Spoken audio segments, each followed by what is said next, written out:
दोस्तों, प्रयागराज महाकुंभ मेले के दौरान यह कहानी आपको ज़रूर सुननी चाहिए।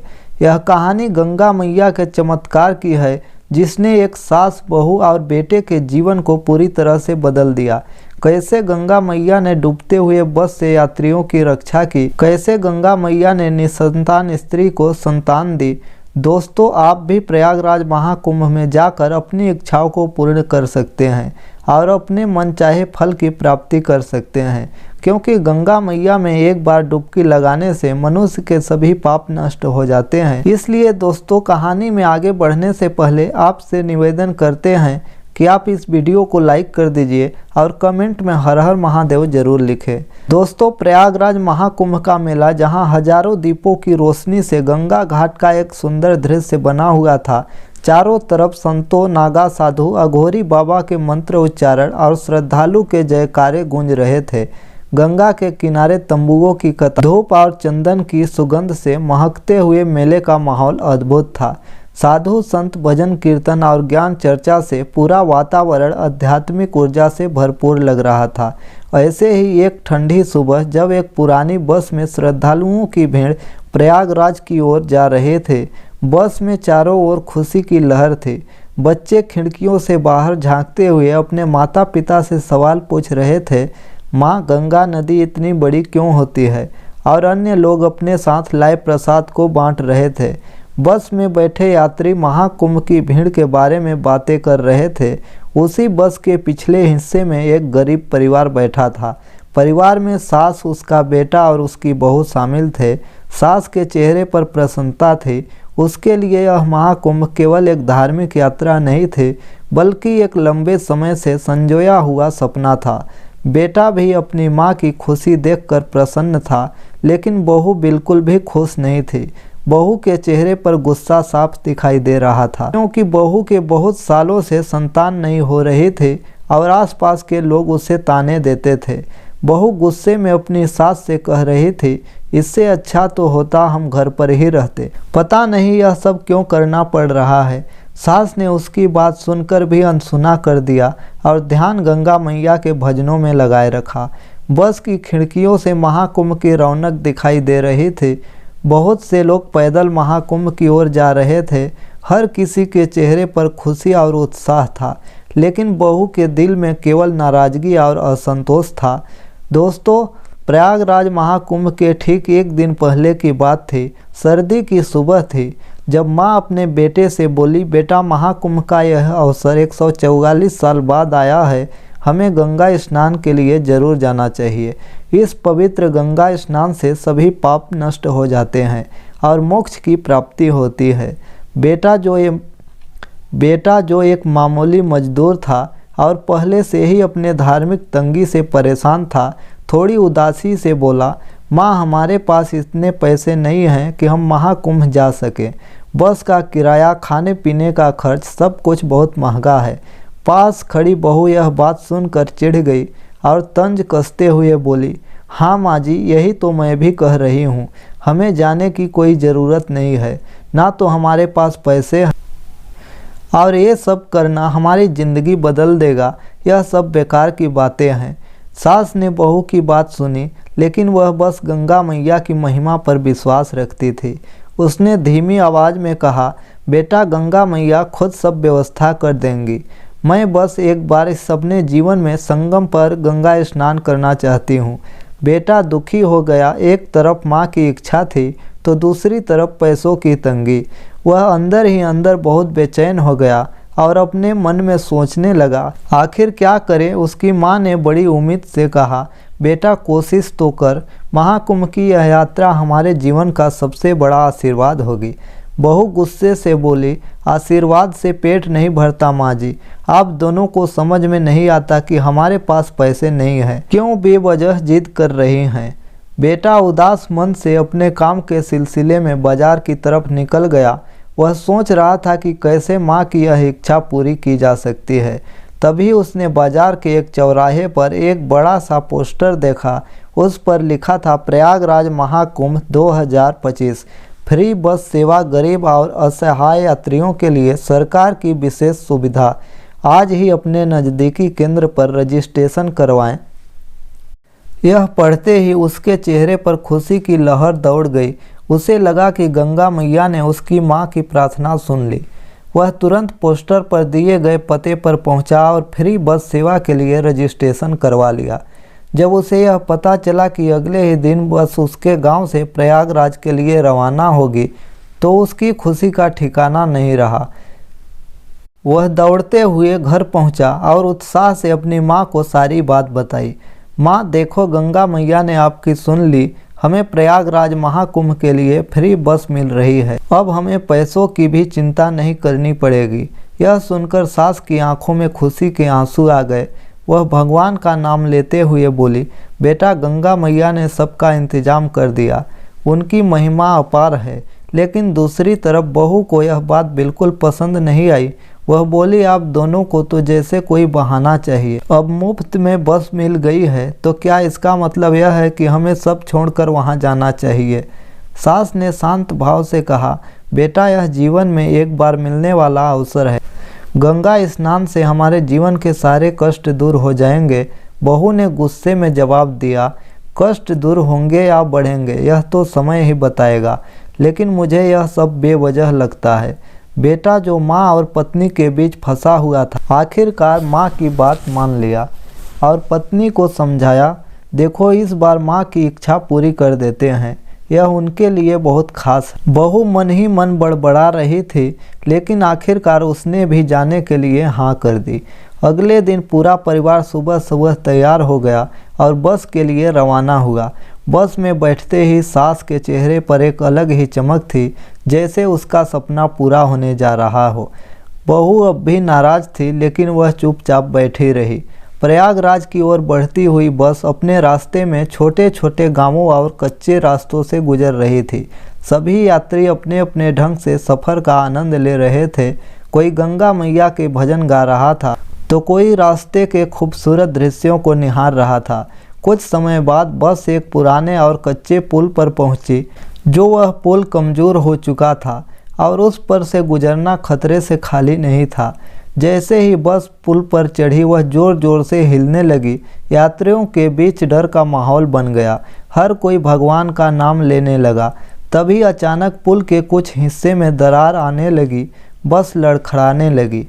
ड्राइवर ने सावधानी से बस को रोकने की कोशिश की। यात्रियों की चीखें बस में गूंज उठी। ऐसा लग रहा था कि बस किसी भी पल नदी में गिर जाएगी। ड्राइवर ने अपने अनुभव का उपयोग करते हुए धीरे धीरे बस को पुल के पार ले जाने में कामयाबी पाई। जैसे ही बस सुरक्षित पुल पार कर गई, सभी ने राहत की सांस ली। लेकिन बहू इस घटना से बहुत गुस्से में आ गई। उसने सास पर चिल्लाते हुए कहा, देखो, मैंने कहा था ना, हमें इस यात्रा पर नहीं जाना चाहिए। आपकी जिद की वजह से आज हम सब मरते मरते बचे हैं। अगर कुछ हो जाता तो इसके जिम्मेदार कौन होता? सास, जो गंगा मैया पर पूरा भरोसा रखती थी, शांत स्वर में बोली, बेटा, भगवान ने हमें बचा लिया। यह उनका ही आशीर्वाद है। हमें डरने की ज़रूरत नहीं है। लेकिन बहू का गुस्सा थमने का नाम नहीं ले रहा था। उसने गुस्से में कहा, आपके भगवान की महिमा से हम बच गए या ड्राइवर की समझदारी से ये तो पता नहीं, लेकिन इतना पक्का है कि अब मैं यहाँ किसी मुसीबत में नहीं फंसना चाहती। बस के अन्य यात्री बहू को समझाने की कोशिश करते रहे, बेटी, महाकुंभ के सफ़र में छोटी छोटी बाधाएं आ ही जाती है। यह यात्रा कठिन जरूर है, लेकिन इसका फल बहुत बड़ा है। बहू ने उनकी बातों को अनसुना कर दिया और चुपचाप अपनी जगह पर बैठ गई। लंबी यात्रा के बाद बस आखिरकार प्रयागराज के पवित्र भूमि पर पहुंच गई। जैसे ही यात्रियों ने प्रयागराज नगरी की पहली झलक देखी, उनकी थकान पल भर में गायब हो गई। गंगा मैया के चारों ओर भक्तों की भीड़, साधु संतों के आश्रम और हर तरफ गूंजते हुए भजन, यह सब देखकर हर कोई मंत्रमुग्ध हो गया। सास ने खुश होकर बेटे से कहा, देखा बेटा, यही वह पवित्र स्थान है जिसके बारे में मैंने हमेशा सुना था। आज मुझे यहाँ आकर ऐसा लग रहा है कि मेरा जीवन धन्य हो गया। बेटा भी माँ की खुशी देखकर मुस्कुरा दिया। सभी बस से उतरकर संगम की ओर बढ़ने लगे।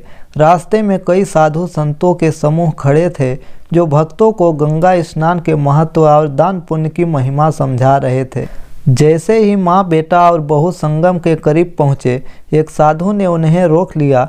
साधु ने पूछा, माँ, आपने गंगा स्नान के लिए क्या दान देना चाहेंगी? बिना दान के इस यात्रा का कोई फल नहीं है। दान करना इस पवित्र यात्रा का सबसे महत्वपूर्ण हिस्सा है। सास ने विनम्रता से कहा, महात्मा जी, हम बहुत गरीब हैं, हमारे पास कुछ भी नहीं है जिसे हम दान कर सकें। हम बस गंगा स्नान की इच्छा लेकर आए हैं। यह सुनते ही साधु का चेहरा क्रोध से लाल हो गया। वह कड़क आवाज में बोला, तुम लोग यहाँ गंगा स्नान करने आए हो और तुम्हारे पास दान के लिए कुछ भी नहीं है। यह कैसी श्रद्धा है? गंगा मैया सबका भला करती है, लेकिन जो लोग यहाँ खाली हाथ आते हैं वे उनके आशीर्वाद के योग्य नहीं हैं। साधु की इन कटुवाणी से सास और बेटे को गहरी चोट दी। सास की आंखें भर आई और बेटा भी शर्मिंदगी महसूस करने लगा। बहू, जो पहले से ही नाराज थी, अब और चिढ़कर बोली, मैंने कहा था न, यहाँ आना बेकार है। देखिए कैसे हमें अपमान सहना पड़ रहा है। सास ने बेटे की ओर देखा और कहा, बेटा, महात्मा जी सही कह रहे हैं। गंगा मैया के लिए कुछ न कुछ दान करना चाहिए था, लेकिन हमारे पास कुछ भी नहीं है, तो हम क्या कर सकते हैं? बेटा अपनी माँ को धीरज बधाए हुए बोला, माँ, गंगा मैया सब देख रही हैं, हमें उनके ऊपर भरोसा रखना चाहिए। शायद उन्होंने हमारे लिए कुछ और सोचा हो। साधु की कटु बातों से सास और बेटा थोड़े उदास जरूर थे, लेकिन उनका गंगा मैया पर अटूट विश्वास बना हुआ था। वे संगम के पवित्र जल की ओर बढ़े। चारों ओर श्रद्धालुओं की भीड़ थी। कोई गंगा में डुबकी लगा रहा था तो कोई भजन गा रहा था। वातावरण इतना दिव्य था कि हर किसी के मन को शांति और सुकून मिल रहा था। सास ने धीरे से बेटे का हाथ पकड़कर कहा, बेटा देखो, यह वही गंगा मैया है जो हमारे सारे पापों को धो देती है। मुझे यकीन है कि हमारी सारी मुश्किलें भी गंगा मैया की कृपा से दूर हो जाएंगी। बेटे ने माँ की बात सुनकर सिर हिलाया और गंगा में डुबकी लगाने की तैयारी करने लगा। बहू, जो अब भी नाराज थी, थोड़ा झिझकते हुए उनके पीछे पीछे आई। उसने अपने आसपास के लोगों को देखा जो पूरी तरह से श्रद्धा के साथ गंगा में स्नान कर रहे थे। सास ने संगम में प्रवेश करते हुए हाथ जोड़कर गंगा मैया से प्रार्थना की, हे गंगा मैया, आप सभी के दुख दूर करती हैं, मेरे परिवार को अपनी कृपा से धन्य कर दे। इसके बाद सास ने गंगा में डुबकी लगाई। जैसे ही माँ, बेटा और बहू ने गंगा में स्नान किया, उन्हें एक अजीब सा अनुभव हुआ। ऐसा लगा मानो उनके दिल का बोझ हल्का हो गया हो। सास के चेहरे पर एक दिव्य चमक आ गई। बेटा भी स्नान के बाद अंदर से बहुत हल्का और शांत महसूस कर रहा था। बहू, जो पहले इस यात्रा को लेकर गुस्से में थी, जैसे ही गंगा में उतरी उसका मन एकदम शांत हो गया। जैसे गंगा माँ का पवित्र जल उसकी सारी शिकायतें और नकारात्मक भावनाओं को धोकर ले जा रहा हो। स्नान के बाद वह चुपचाप किनारे पर आई। सास ने बहू की ओर देखकर मुस्कुराते हुए कहा, बेटी देखा, गंगा मैया की कृपा से सब कुछ बदल सकता है। यह सिर्फ विश्वास की बात है। बहू, जो अब तक गुस्से में थी, इस बार चुप रही। उसके मन में भी गंगा मैया के प्रति आस्था का बीज अंकुरित हो चुका था। स्नान के बाद वे सभी संगम तट पर बैठ गए। सास ने बेटे से कहा, देख बेटा, हमारे पास देने के लिए धन नहीं है, लेकिन हम गंगा मैया को धन्यवाद तो कर सकते हैं। उन्होंने हाथ जोड़कर प्रार्थना की और गंगा मैया से अपनी कठिनाइयों को दूर करने की विनती की। अब सास और बेटा शांत और संतुष्ट दिख रहे थे। बहू, जो पहले इस यात्रा को व्यर्थ समझ रही थी, अब इस यात्रा का महत्व धीरे धीरे समझ में आने लगा था। गंगा स्नान के बाद माँ, बेटा और बहू उसी फ्री बस में बैठकर अपने गांव की ओर लौट रहे थे। बस में सभी यात्री बेहद खुश और संतुष्ट थे।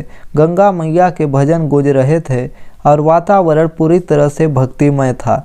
बहू भी अब शांत और सोच में डूबी हुई थी। ऐसा लग रहा था जैसे गंगा स्नान ने उनके मन की सारी नकारात्मकता को धो दी हो। अगले दिन सुबह सुबह जब माँ, बेटा और बहू अपने काम काज में लगे हुए थे, तभी उनके दरवाजे पर दस्तक हुई। बेटा दरवाज़ा खोलने गया तो उसने देखा कि एक वकील सूट बूट में खड़ा था। वकील ने कहा, क्या आप राम नारायण के बेटे हैं? बेटा थोड़ा चौंकते हुए बोला, जी हाँ, मैं उनका बेटा हूँ, पर आप कौन हैं और यहाँ क्यों आए हैं? वकील ने मुस्कुराते हुए कहा, आपके पिता के वसीयत संबंधी कागजात लेकर आया हूँ। आपके पिता ने अपने जीते जी एक ज़मीन आपके नाम कर दी है। वह ज़मीन अब बेची गई है और उसे 50 लाख की राशि आपको प्राप्त हुई है। वही रकम आपको देने आया हूँ। यह सुन बेटा और सास के पैरों तले ज़मीन खिसक गई। उन्हें अपने कानों पर यकीन नहीं हो रहा था। सास की आंखों से आंसू आ गए और वह गंगा मैया को धन्यवाद देने लगी। सास ने बेटे से कहा, देखो बेटा, मैंने कहा था ना, गंगा मैया हमारी प्रार्थना सुनेगी। यह सब उनकी कृपा है। उन्होंने हमारे लिए रास्ता खोल दिया। बहू, जो अब तक वकील की बातें सुन रही थी, हैरान रह गई। वह भी सोचने लगी, यह सब अचानक कैसे हो गया। उसे भी अब गंगा मैया की शक्ति पर विश्वास होने लगा। बेटे ने वकील से राशि के कागजात लिए और माँ के चरणों में बैठकर कहा, माँ, यह सब आपके आशीर्वाद और गंगा मैया की कृपा से हुआ है। अगर आपने मुझे महाकुंभ जाने के लिए प्रेरित नहीं किया होता तो शायद यह सब कभी संभव नहीं होता। सास ने कहा, बेटा, यह धन हमें अपनी ज़रूरतें पूरी करने के लिए मिला है, लेकिन हमें इसका एक हिस्सा दान में भी देना चाहिए, क्योंकि यह सब भगवान का ही दिया हुआ है। अब पूरा परिवार खुशी से झूम उठा। बहू, जो पहले इस यात्रा को लेकर गुस्सा थी, अब सास के पास आई और बोली, माँ जी, मुझे माफ़ कर दीजिए, मैं गलत थी। आपने जो कहा था वह सच था।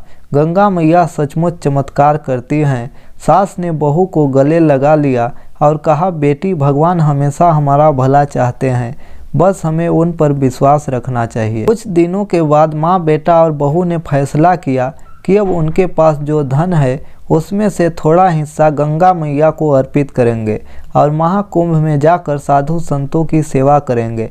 इस बार वे अपनी नई गाड़ी में खुशी खुशी प्रयागराज के लिए रवाना हुए। संगम पहुंचने पर उन्होंने पहले गंगा मैया को धन्यवाद दिया और फिर अपने स्नान और पूजा का आयोजन किया। गंगा स्नान के बाद वे उसी स्थान पर गए जहां उनकी पिछली बार साधु से मुलाकात हुई थी।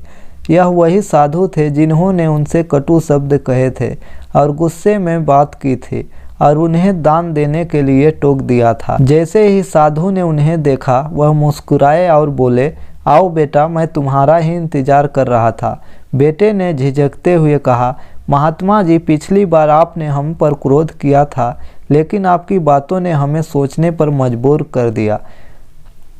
आज हम आपके चरणों में थोड़ा दान देने के लिए आए हैं। साधु हंसते हुए बोला, बेटा, वह दिन और आज का दिन दोनों ही मेरे लिए महत्वपूर्ण है, लेकिन सच कहूँ तो उस दिन मैंने तुम पर क्रोध नहीं किया था, बल्कि यह एक मेरी परीक्षा थी। मैं देखना चाहता था कि तुम कठिनाइयों और तिरस्कार के बाद अपनी श्रद्धा और संयम बनाए रख सकते हो या नहीं। सास, बेटा और बहू यह सुनकर अचंभित रह गए। साधु ने समझाते हुए कहा, गंगा मैया उन पर ही कृपा करती है जो श्रद्धा, धैर्य और विश्वास बनाए रखते हैं। तुम्हारे जैसा गरीब लेकिन आस्थावान परिवार इस कृपा का सच्चा अधिकारी है। मैंने तुम्हें परखा और तुमने मेरी परीक्षा में उत्तीर्ण कर ली है। इस कारण गंगा मैया ने तुम्हारे जीवन में धन और सुख भेजा है। साधु ने बहू की ओर देखा और कहा, बेटी, मैं देख सकता हूँ कि तुम्हारे मन में कुछ कष्ट था, लेकिन अब तुम्हारा हृदय भी बदल चुका है। मैं तुम्हें एक आशीर्वाद देना चाहता हूँ। तुम्हारे परिवार को जल्द ही एक गुणवान पुत्र की प्राप्ति होगी। यह सुन बहू के चेहरे पर खुशी के आंसू आ गए। वह साधु के चरणों में गिर गई और बोली, महात्मा जी, मुझे माफ़ कर दीजिए। पहले मुझे इस यात्रा का महत्व समझ में नहीं आया,